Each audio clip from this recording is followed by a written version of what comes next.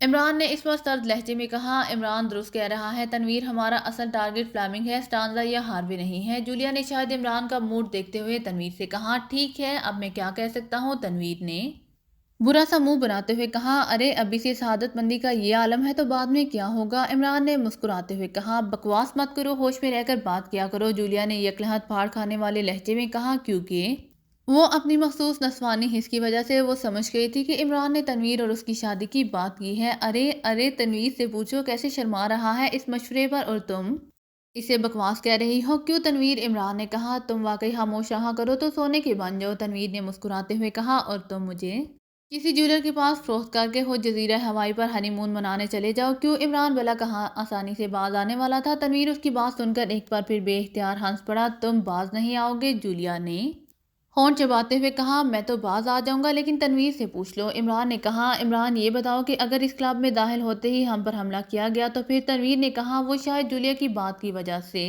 بات بدلنا چاہ رہا تھا، تو پھر کیا ہوگا یہی پوچھنا چاہتے ہو نا تم؟ عمران نے مسکراتے ہوئے کہا ہاں۔ تنویر نے جواب دیتے ہوئے کہا وہ کیا مشہور مصرع ہے کہ پلاؤ کھائیں گے احباب؟ عمران نے کہا یہ کیسے ہو سکتا ہے کہ ہم ان کے ہاتھوں چپ چاپ مارے جائیں؟ تنویر نے یکلہت انتہائی غصیلے لہجے میں کہا میں نے کلب والوں کے بارے میں کہا ہے۔ عمران نے کہا تو تنویر کا غصے سے بگڑا ہوا چہرہ یکلہت کھل اٹھا۔ ہاں اب ٹھیک ہے، تنویر نے کہا، اور اس پر جولیا بھی بے اختیار مسکرا دی۔ تھوڑا آگے جانے کے بعد عمران نے کار موڑی اور ایک عمارت کے کمپاؤنڈ گیٹ میں داخل ہو کر اس نے اسے پارکنگ کی طرف موڑ دیا۔ وسیع و عریض پارکنگ رنگ برنگی کاروں سے بھری ہوئی تھی۔ عمران نے کار ایک خالی جگہ پر روکی اور پھر نیچے اتر آیا۔ اس کے ساتھ ہی تنویر اور جولیا بھی نیچے اترے اور عمران نے کار لاک کر دی۔ صفدر کی کار البتہ کمپاؤنڈ گیٹ میں داخل ہی نہ ہوئی تھی، شاید وہ باہر ہی رک گئے تھے۔ تھوڑی دیر بعد وہ تینوں ریڈ کلب کے مین گیٹ سے اندر داخل ہوئے تو ہال کھچا کھچ بھرا ہوا تھا۔ زیادہ تر تعداد غیر ملکیوں کی تھی، جن میں عورتیں بھی تھیں اور مرد بھی۔ البتہ ہال میں 10 کے قریب مشین گنوں سے مسلح افراد ٹہلتے پھر رہے تھے۔ وہ سب اپنے انداز سے چھٹے ہوئے گنڈے دکھائی دے رہے تھے۔ ایک طرف کاؤنٹر تھا جس پر 2 لڑکیاں موجود تھیں، جبکہ ایک پہلوان نما گنڈا ایک سائیڈ پر رکھے ہوئے اسٹول پر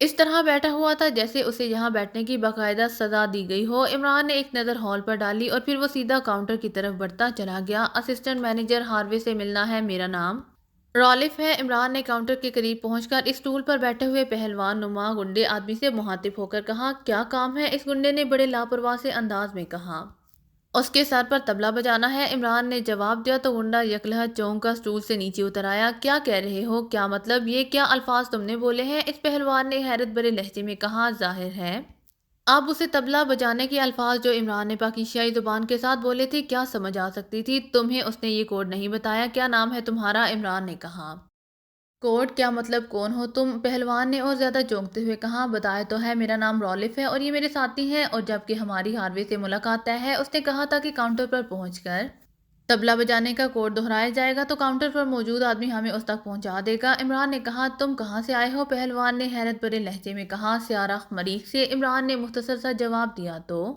پہلوان نما آدمی بے اختیار اچھل پڑا۔ کیا مطلب؟ اس آدمی کا چہرہ اب حیرت کی زیادتی سے سرخ پڑ گیا تھا۔ ہاروے کہاں ہے؟ یہ باتیں تمہاری سمجھ میں نہیں آئیں گی، تمہیں تو اسٹول پر چڑھ کر ہی بیٹھنا چاہیے۔ عمران نے منہ بناتے ہوئے کہا تو وہ آدمی کچھ دیر تک عمران کو غور سے دیکھتا رہا اور پھر اس نے سائڈ پر کھڑے ہوئے آدمی کو اشارہ کیا تو وہ سیدھا تیزی سے اس کے قریب آ گیا۔ انہیں باس ہاروے کے آفس میں پہنچا دو، اس پہلوان نما آدمی نے کہا۔ آئیے جناب، اس آدمی نے عمران سے مخاطب ہو کر کہا، ہمارے جانے کے بعد اپنے باس ہاروے سے کیا کہو گے؟ اسے بتا دینا کہ $50 لاکھ کا سودا ہے، عمران نے کہا اور پھر تیزی سے اس طرف کو مڑ گیا جدھر وہ آدمی جا رہا تھا جسے پہلوان نما آدمی نے انہیں ہاروے کے آفس پہنچانے کا کہا تھا۔ سائڈ گلی کے آخر میں